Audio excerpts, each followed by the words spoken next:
Welcome to this week's NKNews Podcast, recorded in Seoul on October 19th, 2018. I am your host, Jacko Zwetsloot, and today I am joined in the studio by retired Ambassador Jo Yun.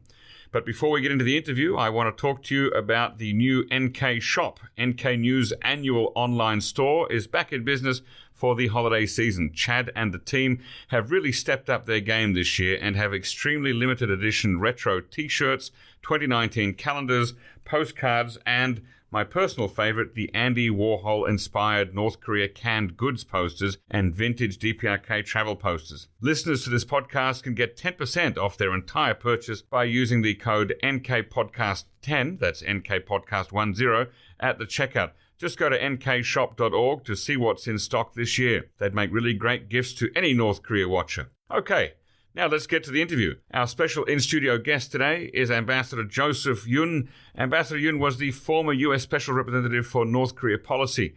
He served from October 17, 2016, I hope I've got that date correct, to the end of February this year under both President Barack Obama and Donald Trump. And he was preceded in that role by Ambassador TrumpKim and succeeded by Stephen Biegun, who began most recently. Thank you for joining us today, Ambassador Yun. Well, thank you, Jacko. Very happy to be here. I understand that you were born here in Seoul in 1954, shortly after the Korean War armistice was signed. Yeah, I don't remember when I was born, but that sounds about right. That's what people told you, right? Yes. And then you left the Korean Peninsula in 1964, after which you were educated in the UK, and then you joined the United States Foreign Service in 1985. That's right, Jacko. Now, you've retired, so are you here on a holiday, or are you still involved in Track 1.5 or Track 2 dialogues? Yeah, I would say I do a few part-time jobs now, Jacko. One of them is I work for U.S. Institute of Peace, which is a congressionally funded independent think tank dealing with very much peace issues around the world. And second thing I do is I also work for the Asia Group, which is a consulting group giving strategic advice. And then third thing is I'm also work for CNN doing some commentating on that part as well. Oh, well, our good friends from CNN used to be right next door to this studio, but they moved to another building about a month before you came here, so you won't be seeing them in this building. Which of those part-time jobs brings you here on this particular trip? I'm here for USIP, and I recently, I think, did a conference with Asan Institute and Wilson Center, and that's the principal reason I'm here.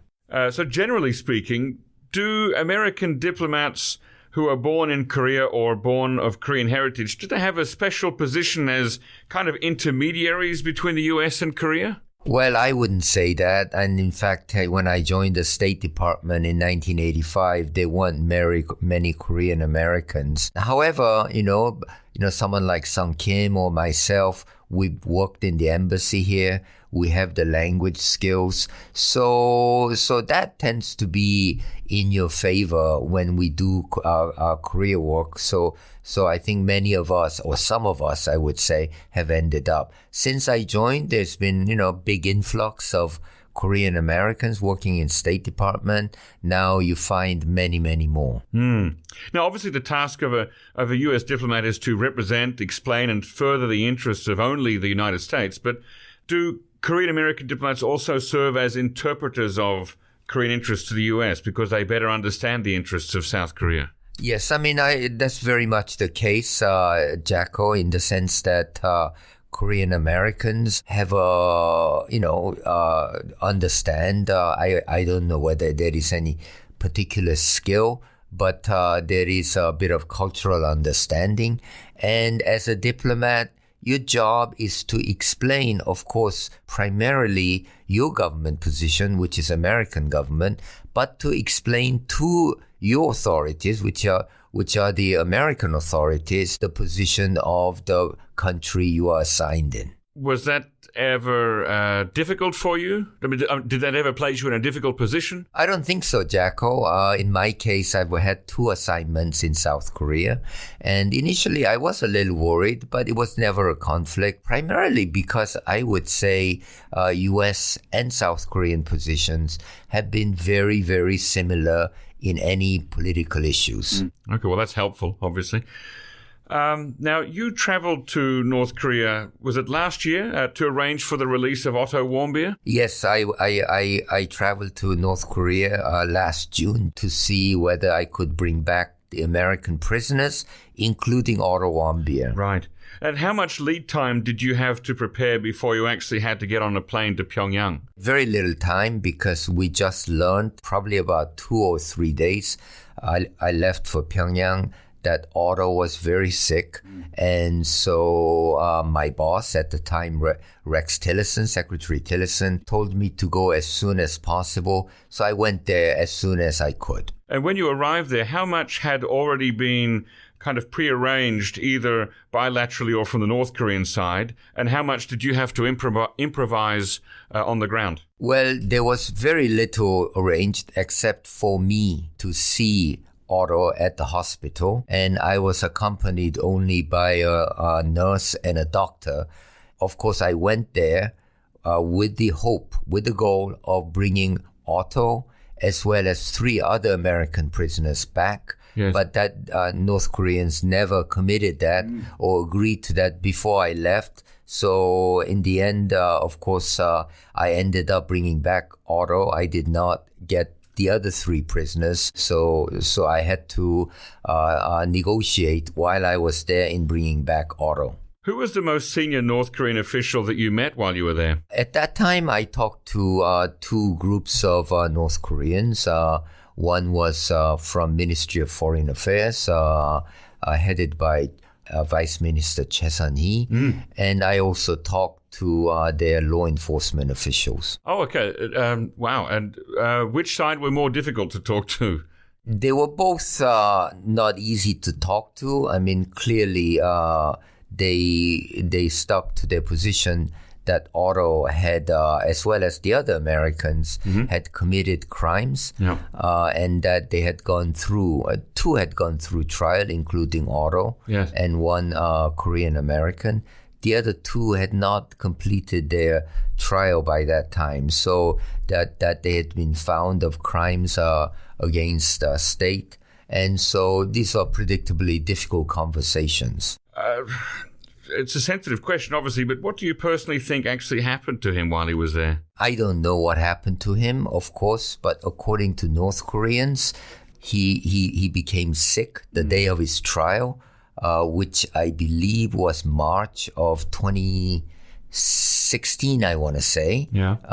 And that he became sick as a result, they believe, possibly some food that he ate and some medicine he took. So that's their explanation. Did Otto's tragic death play a role in bringing us to where we are now in terms of U.S.-North Korea negotiations? I don't think it played a huge role. I think, I wouldn't say it played a significant role. Partly as a result of what happened to Mr. Warmbier, the United States has enacted a travel ban on its citizens, recently extended for 1 more year, forbidding Americans from traveling to North Korea. And until recently, non-governmental organizations and aid organizations were able to apply for exemptions and special single-use passports to enable them to travel to North Korea for their work. I understand that now applying for such an exemption has become even harder.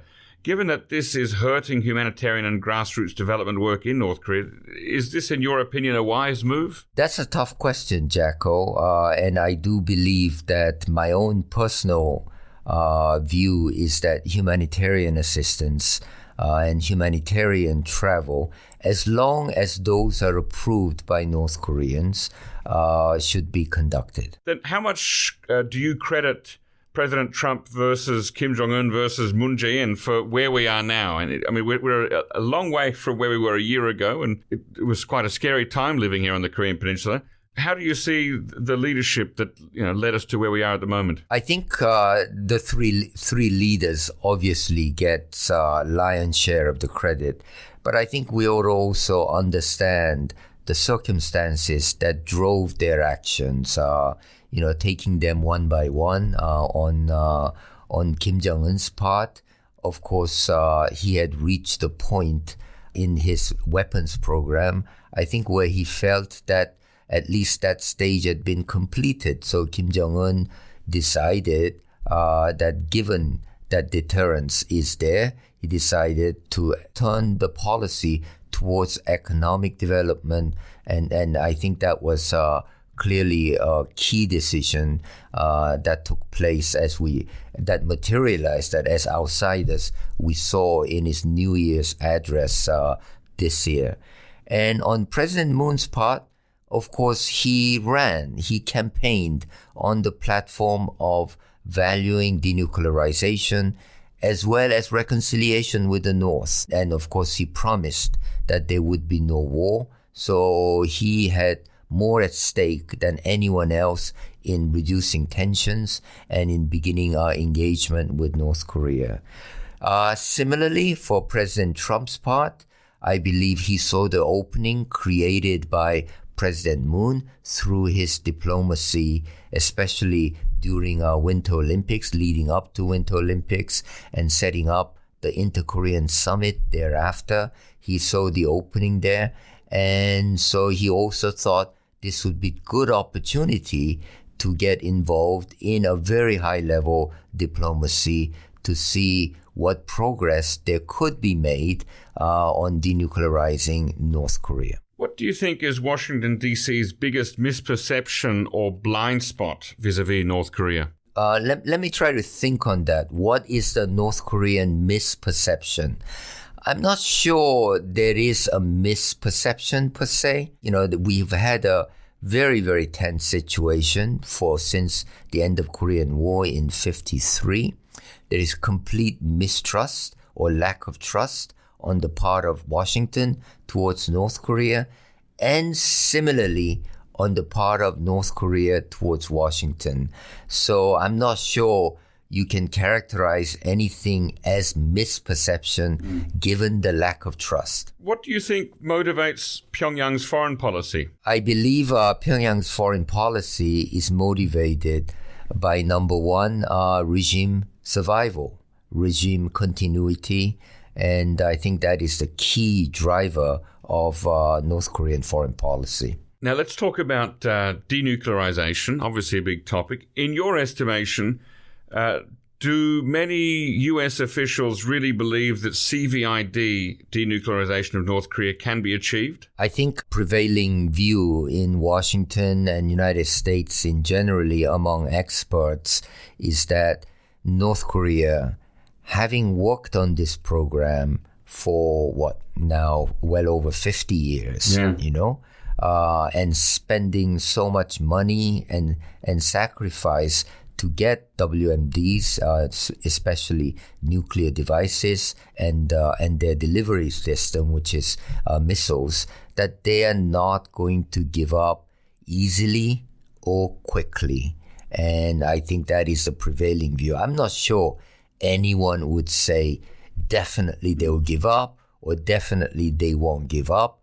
But I think they are of the view that it's not going to happen quickly. Do you think there's a difference in views in America depending on whether experts belong to the military or the State Department or to intelligence community? I don't think there is a difference in view of that.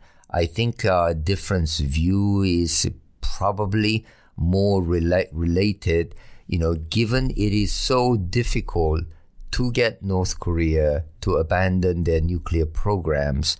How do we negotiate with them? How do we deal with them? I think that's the difference, whether you are politically conservative or whether you are more pro-engagement. I think those are the difference rather than, technical issues. Given that, what are the chances that the US will accept a compromise like a reduction of sanctions in exchange for a partial dismantlement of North Korea's nuclear arsenal? I think for vast majority of Americans who are in this field, whether they're nuclear experts, diplomats, military, I think their view is that very strongly that North Korea should not be acknowledged as a nuclear weapons state. And while they admit it will take a while, while they admit the reality that North Korea has the nuclear devices, it is not a step that the United States should take. That is to formally acknowledge North Korea as a nuclear weapon state. Okay, that formally acknowledging is one thing, but tacitly living with a nuclear-capable North Korea is another thing. Now, Seoul and Tokyo have been living with a nuclear-capable North Korea for years, without causing any incident. Does that not mean that extended deterrence still works? Well, of course, extended deterrence works. Mutually assured destruction also works. So all those are possible paths, whether you're for containment or whether you're for engagement. I think, Jacko, key thing to realize is that, throughout, couple of decades or so, American policy establishment in general have accepted that going to a war or provoking a war with North Korea to get rid of their nuclear program was something that was not cost effective. The fallout from such a war would be too costly to endure, and that resulting strategic position for the United States would also be detrimental. So that's something we have not accepted, and I believe that remains the case. Now, Ambassador Yoon, I'm going to read you a clause from United Nations Sanctions Resolutions. Quote, affirms that it shall keep the DPRK's actions under continuous review and is prepared to strengthen, modify, suspend, or lift the measures as may be needed in light of the DPRK's compliance, and, in this regards, expresses its determination to take further significant measures in the event of the further DPRK nuclear test or launch. End quote. Now, given that North Korea doesn't currently test nukes or missiles, could it be said to be in partial compliance with recent UN resolutions? Well, I think there have been a number of resolutions, and their goal always have been for North Korea to abandon its nuclear program. I would dispute that stopping tests, in fact, coming into compliance. Stopping tests is, of course, the first step, but it does not mean they're in compliance with the UN Security Council resolutions. But we do have a bit of a problem here that the US has repeatedly stated that sanctions will remain fully in place until complete denuclearization has been achieved. Here in South Korea, I'm sure you're aware, the situation isn't quite so rigid, and there's talk of modifying, suspending, perhaps lifting some sanctions in order to engage with North Korea and to assist in its economic development. How do you see that? Well, of course, these are all, what I would call, public opening positions. And as a diplomat, you go in with those positions and you talk to your, counterparts, see how much room they have and how much progress they can be made. These are things that has to be done quietly. Obviously, both sides are on the instructions. And so let's see where that ends up. At this time last year, almost exactly a year ago today, some U.S. diplomats and former diplomats were privately warning friends to get out of Korea, take a long vacation, or at least send their families out in case of a preemptive U.S. strike against nuclear facilities in North Korea or a bloody nose strike against a strategic target in Pyongyang. Meanwhile, they were publicly putting out a slightly more measured message, President Trump's tweets notwithstanding, one that left open the question of kinetic action. Now, I don't know if you were one of these people or not who are saying different things in private and public, but how do you account for this conflicting messaging coming out of Washington at the time? What you have to realize is that last year we were faced with number of missile tests. I remember, especially in September last year, there was the 6th nuclear test. Yep. And in November last year, there was ICBM Hwasong 15 tests. And so each side is always worried about is the other side going to take a step too far? For example, say what happens if some missiles land near Guam or near Hawaii, and so those things. So you always make contingency plans. So contingency plan is what happens if something happens, as I said, like those scenarios. So they're not what I call central scenario of expectation, but military plan, and everyone plans. And so those conflicting, or I would say messaging is based on some of the contingencies people thought up. So was the private messaging of some people to get out of town for a while somewhat contrary to U.S. administration official messaging, or was it actually promoting fear and tension as a deliberate part of administration signaling? I don't think there was ever the case of deliberately messaging that situation was more dire than it was. Well, on October 10 last year, there were reports that the US would try to shoot down a North Korean ICBM launch or some other kinetic response. In the event this never happened, how close do you think we got to kinetic action? I don't think we got very close. Could we find ourselves in the same position again in a year or two or even 5 from now if North Korea and U.S. negotiations and relations do not continue to move forward as they have? I think, again, that's a good question, Jacko. I mean, my view is that there has to be results. There has to be step-by-step progress. And in order there to be a step-by-step progress, there has to be a framework in which the U.S. side and North Korean side, as well as other interested parties such as South Korea and China, engage in a dialogue. And so in order for this problem not to persist into future, everyone must get a sense that we're moving closer towards reducing tensions, as well as eliminating the source of tensions, which are nuclear weapons. South Korea and North Korea recently opened a liaison office in Kaesong so that they can have ongoing dialogue. There was allegedly some rumblings in DC that this might be a breach of sanctions. Do you agree with that? My own view is that liaison offices, whether it's a South Korean liaison office in North Korea or American liaison office in Pyongyang, promotes dialogue. And it's so I'm very supportive of liaison offices. Initially, when you announced your retirement from the State Department, there was some speculation that it was because you disagreed with President Trump's policies on North Korea. But I believe you stated publicly that it was simply a retirement, not a resignation. Do I have that correct? I left at that time, for several reasons. One was not necessarily disagreement with policy, as in the sense that my own bureaucracy, which is the State Department, were no longer in charge of the issue. I felt that, by that time, a lot of work was being done through CIA and others, and I felt my usefulness had run out. And by that time, it also became obvious that my boss, Tillerson's relationship with his own boss was kind of bad. So it made us weaker still. So I chose, for those reasons, I chose to leave. Do you have any regrets in retiring when you did? Would you like to go back if you could? No, I have no regrets. I done my bit.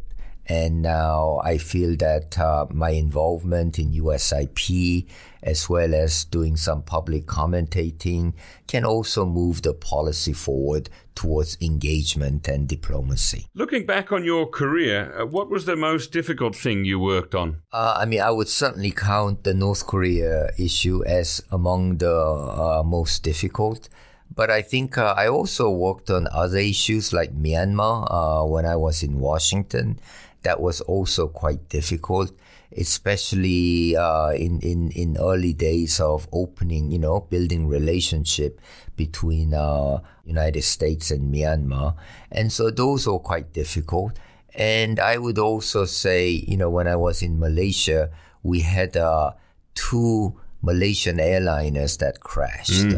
And so those were, of course, they are less of a policy issue and more of management issues dealing with a fallout from big airliners going down. So those were quite challenging too. What are you most proud of having done in your career? On my part, I have always tried to bring diplomacy as a tool to improve relations between countries.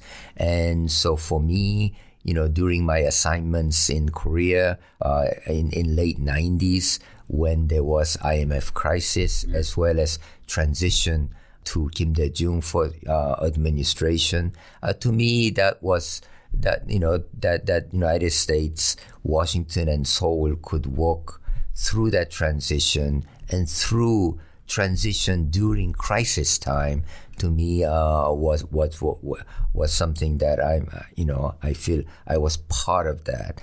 And of course I was also very happy to have contributed in a meaningful way to opening Myanmar, as well as what happened there afterwards in terms of elections and normalization of relations with the United States. I'm also happy that when I did the North Korea account, we opened a New York channel under very difficult circumstances, persistently reaching out to North Korea to see whether a path to dialogue was possible. For all those, I feel I was part of. Was it difficult to make that initial approach to the North Korean diplomats in New York? I mean, it wasn't so much difficult as North Koreans decided to cut off New York channel. I believe it was early in 2016 as a result of Kim Jongun being put on a sanctions list as a designated individual. So there was completely no communication between North Korea and the United States. And so when I came in, I made it a priority to reopen that channel, which we did as soon as President Trump was inaugurated on January 20th. How did you initially do that? Did you just make a phone call or drop by the office of the UN? I mean, how does one actually, reopen a channel that's been closed off so forcefully? Channel is nothing but phone calls and email. Yeah. I know that you've probably read Don Oberdorfer's book, The Two Koreas. He talks about this sort of orange juice diplomacy that took place back in the 1990s. Did you invite the North Korean diplomats out for juice? Well, I mean, I did make several trips to New York. Yes. And we met, and when you meet, you build a connection, and so you can go from there. It's such a curious situation having diplomats of one country in another country, but there being no actual dialogue between those two countries. Right. It is very peculiar situation, but this is typically what happens in countries that in terrible state of relations. For example, with Iran, obviously, that's what it had to happen. And similarly, somewhat with Cuba and so on. And so let's hope that we are beginning of something that will lead to better relations and also lead to the source of tensions, which I say is the nuclear weapons in North Korea, to getting to a point where we can address them better than we've done in the past. Now that you're working part-time, as you mentioned, with the U.S. Institute of Peace, do you have hope that you will live to see fundamental change in North Korea and maybe some kind of peaceful coexistence on the Korean Peninsula, or even a political unification? I hope that's the case. I mean, clearly that is what everyone hopes, that there will be reconciliation between two Koreas and that two Koreas can coexist. And I'm not sure about reunification, but clearly this is what the people of both sides of DMZ want. And let's hope that there is movement towards that soon. When you say this is what people on both sides of the DMZ want, do you mean peaceful coexistence or unification? Peaceful coexistence. Is that what you, through your current work with USIP, will you be devoting, your retirement life to that? Certainly, I would want to continue to work on Korean Peninsula issues And that is the goal of anyone who works on Korean Peninsula issues, that tensions are reduced, there is peaceful coexistence between two Koreas. Do you think a second summit between President Trump and Kim Jongun will happen before the end of this year? That clearly is the goal. I very much expect it will happen, if not before the end of the year, then soon thereafter in the new year. Any idea where it could happen? Oh, I think your guess, Jacko, is as good as mine. I like the idea of a three-way summit here in Seoul. That's possible. Trump, Kim, and Moon sitting in a room and just working it out together. I think that's a good one too. Then, of course, today on the newspaper, the front page, the big story is that the Pope might visit North Korea soon as well. Do you think that would achieve anything? That's a tough call, and I think the Pope has to deal with a number of issues on whether he visits North Korea or not. I mean, because of course there is no Catholic Church in North Korea. Well, there's that one in Pyongyang, isn't there? I think there is a church, but it's not a Catholic church. It's a non-denominational church. I'm sure there are Catholics in North Korea too.